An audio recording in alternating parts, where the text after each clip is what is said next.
It's coming.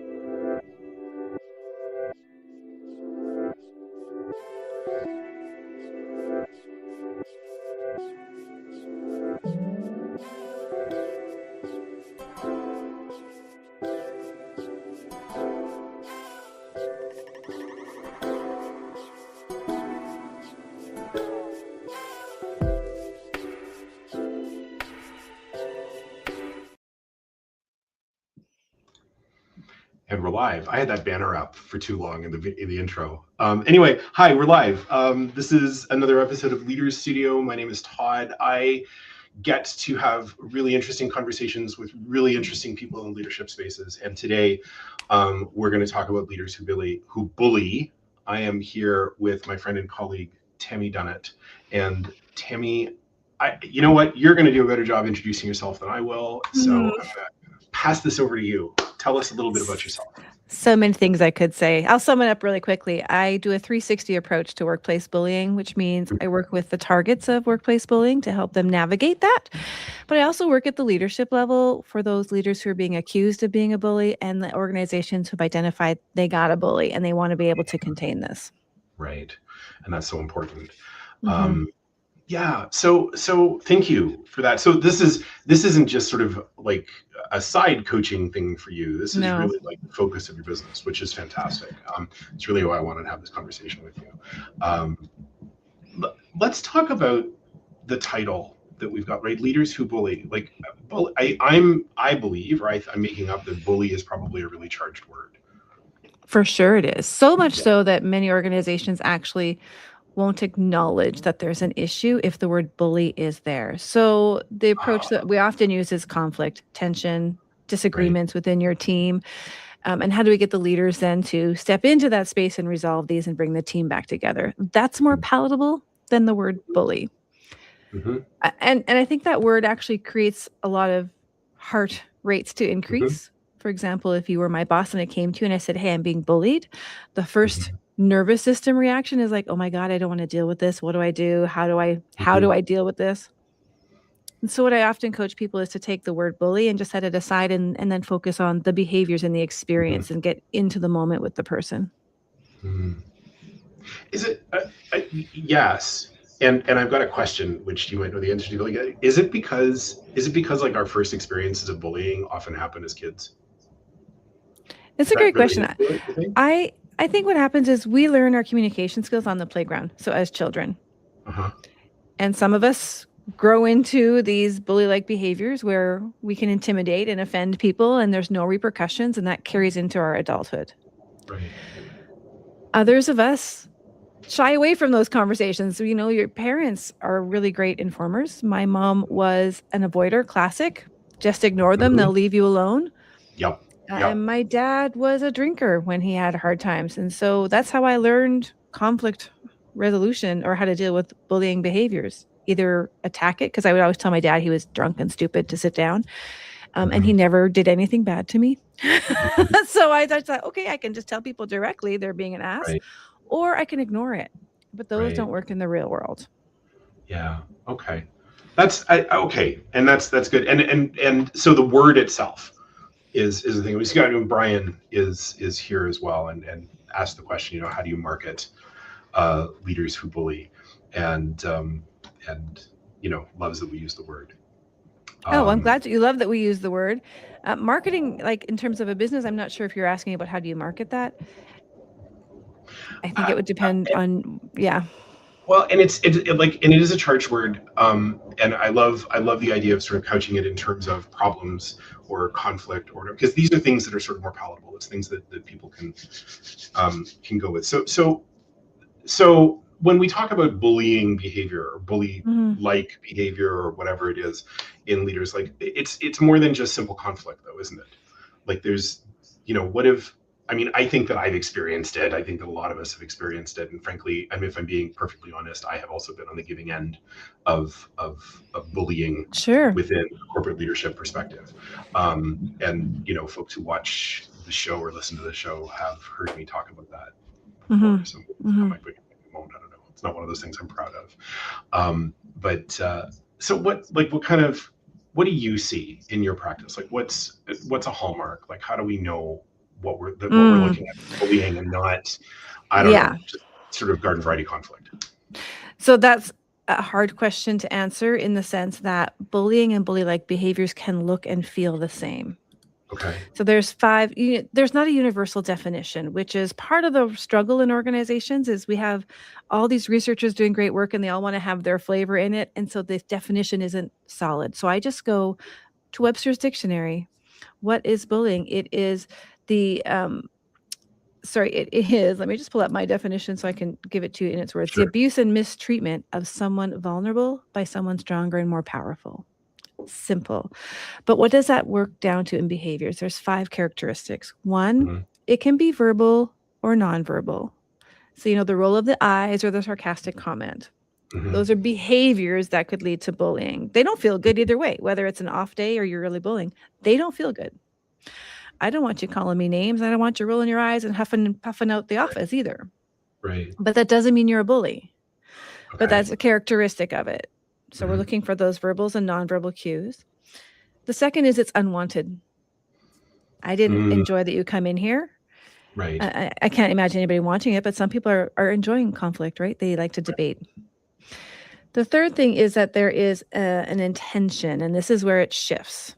So there is an intention to offend, degrade, humiliate, isolate an individual or people. That intention is what tells us whether we have a bully-like day, someone who's having, they can't live into their own values that day. The train made them late for work. They can't get their meetings met, their work done, and they're just struggling with their own responsibilities. They can have a day where they just blast off and you walk through that stink cloud and now you're wearing it and you feel like it was aimed at you. Right. It's really common. The stink cloud, I love that. The stink cloud. Yeah, we all do it. I've been accused of being a bully too. It was never my intention, but that's where the repair work begins. If it's not your intention, the repair work exists as a possibility. So we have that it's unwanted. It can be out in public or behind closed doors. Doesn't matter. Unwanted. Nonverbal, verbal. There's an intention to offend, degrade, humiliate, isolate. Right. The fourth one is that there's an imbalance or misuse of power to gain control. Okay, now power doesn't always have to be positional power. Right. It can be influence. It can be right. Yeah, I get it. It's why it lends so closely. It lends so easily to bosses, right? Because power, they have supervisory power. Yes. So I love that. Thank you for that, because the thing that's really popping up for me is, and I think you said this, is it's that third one. It's the intent that is the difference between leaders who bully and leaders who are bullies. That's right. Because it's not the same thing. Lots and lots of leaders can bully, and that third part of the definition, that intent to harm, right? Because intent and impact aren't the same thing. That's right. Impact is what we measure. Impact is important. If someone doesn't feel comfortable, we absolutely need to consider that. Right. Does it mean you intended to cause that discomfort? No. And so if that's the case, we can repair. Right. If the intent was there to truly make that person feel like they were not valuable, that's far more concerning in the organization, because that would lend to the bully definition. And this is a problem in an organization. Right.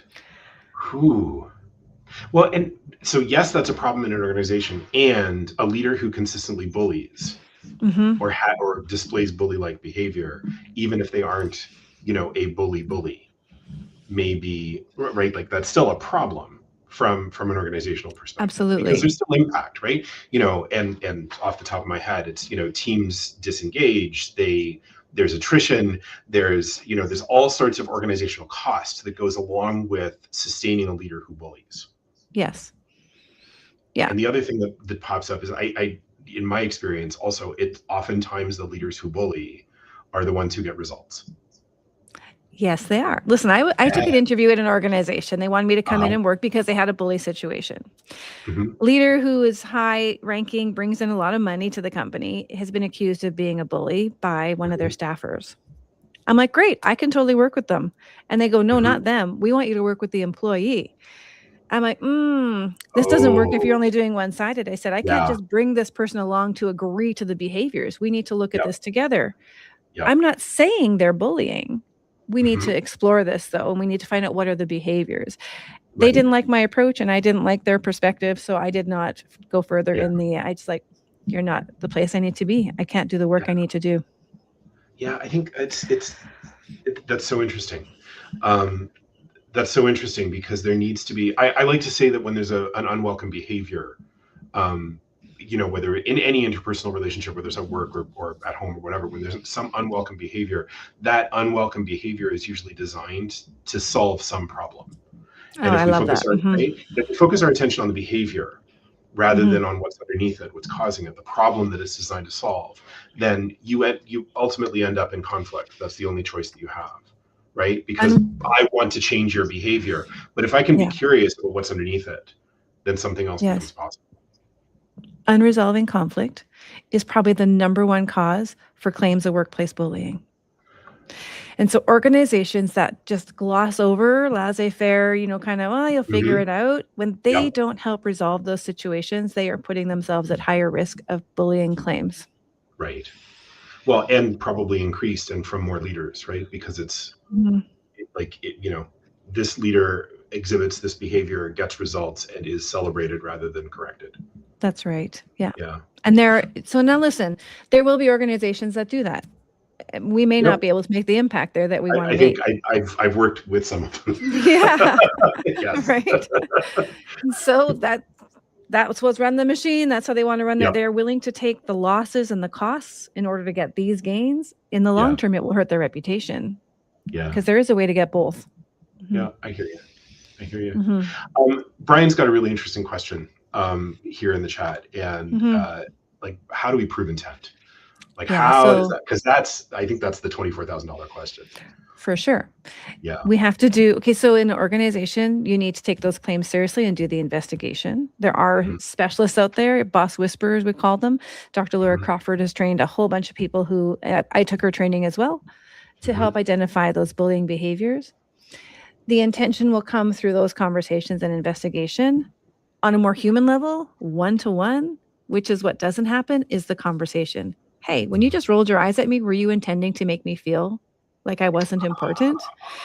We don't ask those questions. Nope. And that's at the ground level, fundamental. Any respective workplace policy will say lowest level resolution. And that's where the work also begins. Right.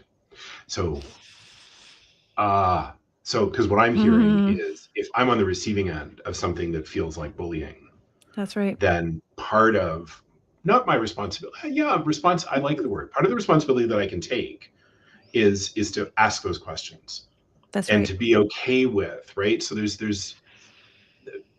it feels like there's an element of I need to be ready to feel whatever it is that I'm going to feel when I receive whatever answer it is that I'm going to receive.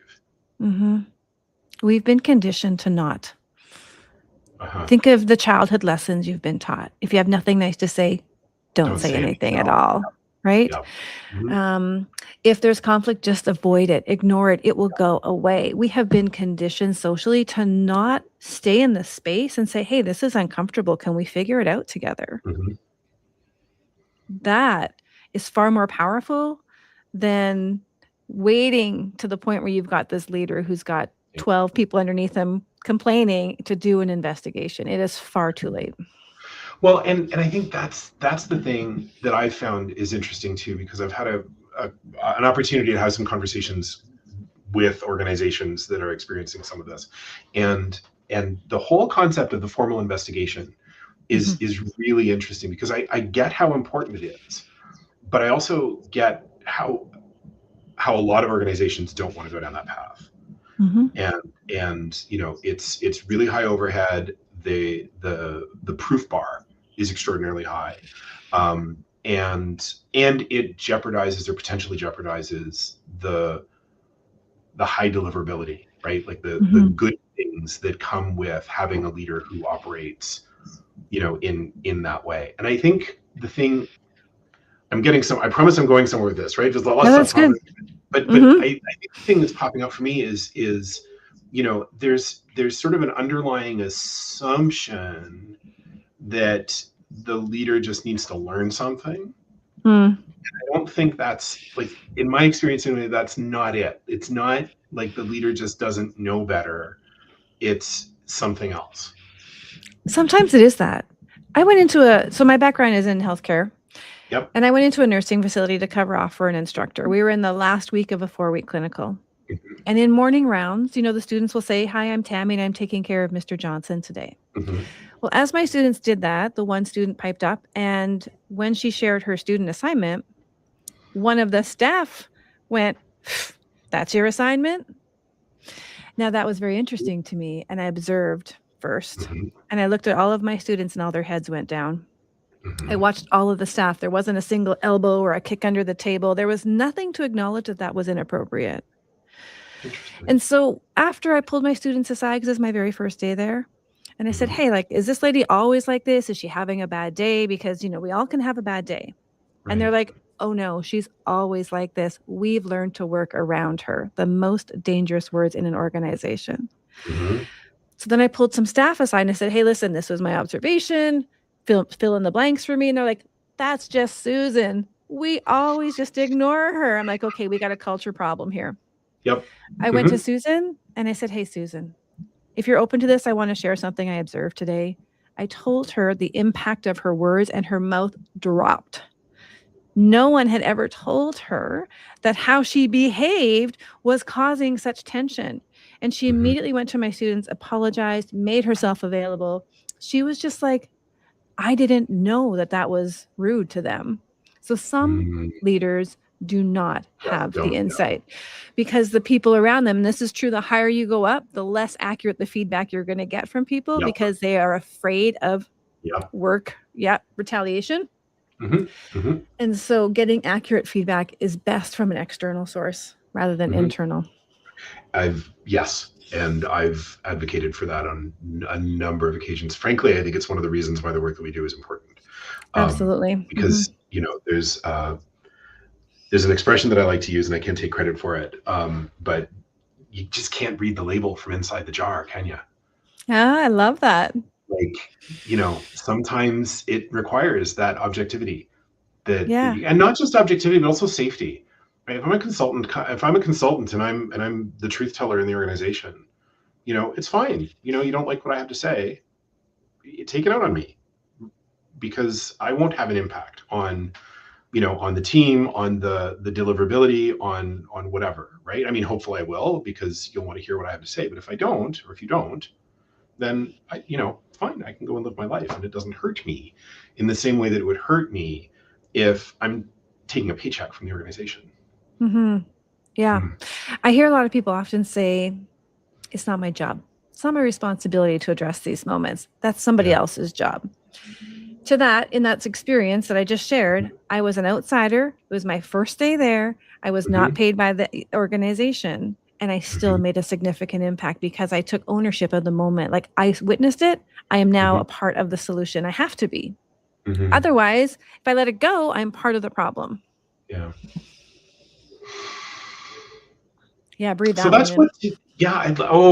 because that's, I mean, it's one of those things. I love to say, it's one of those things that sounds really simple, but it's not necessarily easy to do, because there's a right. Like, if I'm in a situation where I'm being bullied, or I believe that I'm being bullied, right, or I'm experiencing a leader who exhibits bully-like behavior, it's entirely possible, depending on how long it's been going on, that I'm walking around sort of in threat response mode most of the time. Right? Like, I've already got a shredded nervous system. Yes. And having, like, being able to do what you're suggesting from that perspective, like from that place, is challenging. It's a big ask. It's a huge ask. Yes. Yeah. And it may not be the time to do it. It may be too late at that point. Right. At that point, I would say the priority is quieting the nervous system first. Right. Because you won't be able to see any other potential possibility from that heightened hypervigilant state. All you're going to see is threat. And so the priority then would be to remove you from that threat, to heal your nervous system, right, get you calm, so that we can then explore what other reasons might this be happening. And it may be bullying. I'm not taking that off the table. But the stats will tell us, like, over 70% of leaders are bullies. Well, that means 7 out of 10 of every manager that's getting up this morning is thinking, how can I screw Tammy over today? And it's just simply not true. It's just not true. Yeah. We have an epidemic of bully-like behaviors, Right. incivility, conflict. What we don't have is an epidemic of bullying. That's about 3 to 5% of the actual cases in the workplace. I mean, so that's really, really interesting because, in that same place where, an unwelcome behavior is probably evidence of something else, right?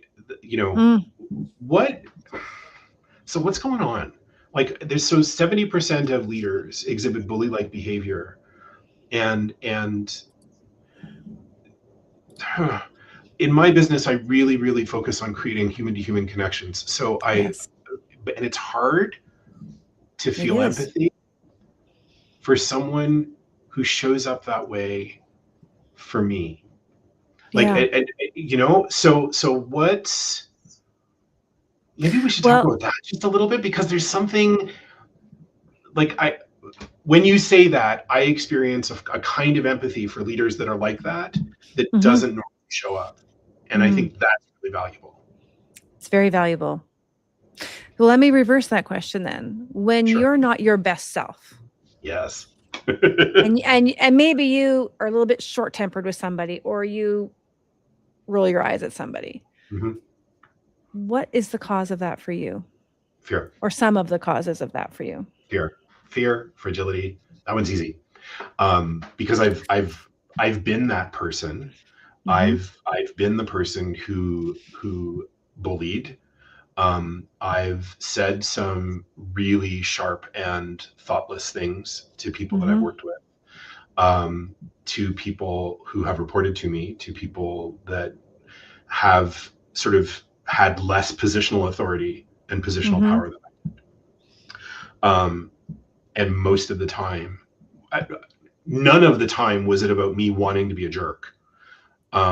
Most of the time, it was about me being afraid of something else, Yeah. me being So I afraid of something existential for me. yes. It could have been a bad day. Like whatever was gonna happen, it would have been the worst day of your life if it Yeah. followed that train.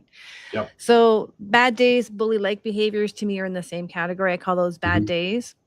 What happens? We all have them. So Mm-hmm. let's humanize that people can maybe not be on their best game every day, and that sometimes the way they speak and act will feel offensive, Right. and we still have the work to do. Yes. Let's come back to the bad day. Okay. Bad days are about me Mm-hmm. not being able to live into my responsibilities, Yep. expectations, Mm-hmm. values. It could be the train has gone by the same day every day this week. It wasn't expected, and now you're late 20 minutes every day. Mm-hmm. Important meeting coming up, or you're just frazzled because Right. you're not in your flow. Mm-hmm. That takes us off our best game. Yeah. So now I'm sitting in here and I'm feeling it already, like my body is tense, right? Yep. Yep. Hmm. And you come in and you're like, hey, that memo I put in for like my vacation, I haven't heard back from you. And I'm like, you think you deserve vacation? Like I am busy right now. Come back later. Yep. Yep. Right? It's not about you. It's about me feeling behind in my work. Yes. And I don't say this to excuse behavior, it's just to understand it. Mm-hmm. But you walk away going, wow, my boss just yelled at me. They told me I Mm-hmm. don't deserve vacation. Yep. That internal work needs to be externalized. It's an assumption and a belief that you're not valuable. Right. That's where the question comes in. When bosses call me, you go, hey, when I talked to you earlier about my vacation, you seemed a bit short. It Right. appeared that you were short with me. Was that your intention? Or is there a time we can talk about my vacation? Right. Right? Yeah. That is Yeah. the hard work that people avoid. Yeah. But let me tell Well. you, I have had successful conversations, trained Mm-hmm. people. A nursing student, again, not employed by the hospital, were guests in the facility. She witnessed her nurse falsely chart a patient's lung assessment. That She was sounds that 100% sounds serious. convinced. Okay. Ethical, moral implications. Right. Came running to me. She goes, her solution was, you need to put me on another team. And I go, well, let's just think that through. If I put you on another team, what's happening over here? She goes, I won't feel safe that he's doing a good job. I'll be worried about patient safety. I said, okay, so that's what matters to you. Then we need a better solution. Right. And we drafted up her entry conversation to bring this topic up. And because she was able to have the conversation and say, hey, I don't remember us doing the lung assessment, but I see you charted it. Did I miss something? Like, give grace that maybe there was a window that he did it without her. He actually said, you're right, I didn't do it. Let's go back and make sure that's done correctly. Wow. So she was right. Her intuition was right. Her worries were correct. But if she had never addressed it and I put on another team, she would have ignored him. She wouldn't have answered his calls for help. She would have talked about him. And now she's going to be called a bully because she's protecting herself. Yep. Oh, there's a coaching skill that I know you know, and that I love, and I feel like it's one of those things that like it might be practical advice, because what I hear you saying is that in that moment it wasn't about, like, the advice was to articulate what was going on, to neutrally notice what was there. Mm-hmm. I noticed this. I noticed that this thing was on the chart. I didn't notice when the thing that needed to happen to put on the chart was done, right? Yeah. I may be missing some information. Help me understand, right? Yes. And there's a neutrality in that sort of diffuses something. Oh yeah, it's a lot of work though, because once we have our judgment made, there's four steps to perception. The first three are all internal, and that's often where we stop, is at judgment and assumption. And once we have that, we think we're 100% accurate. So to get that 1% window opening, where is it possible that maybe, that requires us to let go of our belief. Yeah. It's a hard one. Yes, it took her some time. She was like, "Can I do this tomorrow?" I'm like, "No, you're going to do this today." Yeah. It is probably one of the most important business skills. Is sort of being able to sort of step outside that moment. And it's like, it's like the first step towards reading the label from inside the jar, reading the label from outside the jar, creating objectivity in a place where I am inherently subjective. Yes. And it's hard. It's hard, but it's so powerful and so interesting and so cool. Yeah. And once you get it, you get it. Yeah. Tammy, we're almost at time, and I could keep talking to you about this for a really, really long time. I'm learning so much, and I know that others are too. What's the last thing that you want to leave folks with? On that example, the last thing I want to say is the impact, because that nursing student took the opportunity, had the conversation. Mm-hmm. She wanted to work with him after that, because that built trust, that now she can bring the hard questions forward to him, and it's a safe space. That's the power of having the conversations. That's a great big deal. That's a great big deal. Mm-hmm. Yeah. I love that. Thank you. Mm-hmm. You're welcome. Thank you. Yeah, it's interesting. This topic sort of created some emotional response for me in a way that some of the other ones don't, right? It's deep inside here. Yeah. Yeah. Thank you so much for sharing your wisdom. Thank you so much for being here with me today. Tammy, if folks want to get a hold of you after this, what's the best way for them to do that? Just go to the website, thetalkshop.ca. Okay. I mean, you'll find me on LinkedIn, but I'm most active. YouTube, actually. There's a Talk Shop YouTube, and my website, thetalkshop.ca. Okay, cool. I'll put those in the show notes so that folks can get a hold of you. And I'm Todd. You guys know how to reach me. I'm Todd at toddkargas.com, www.toddkargas.com. And this is a wrap. This is the most recent episode of the Leader Studio. And Tammy, I hope we can continue this conversation sometime. I'd love to. Yeah, let's talk about it. It's a big topic. Mm-hmm. It really is. It really is. I think we just scratched the surface. Yes. Yeah. Thanks so much, everyone, for showing up. And I'm going to end the stream now. Okay. See you later.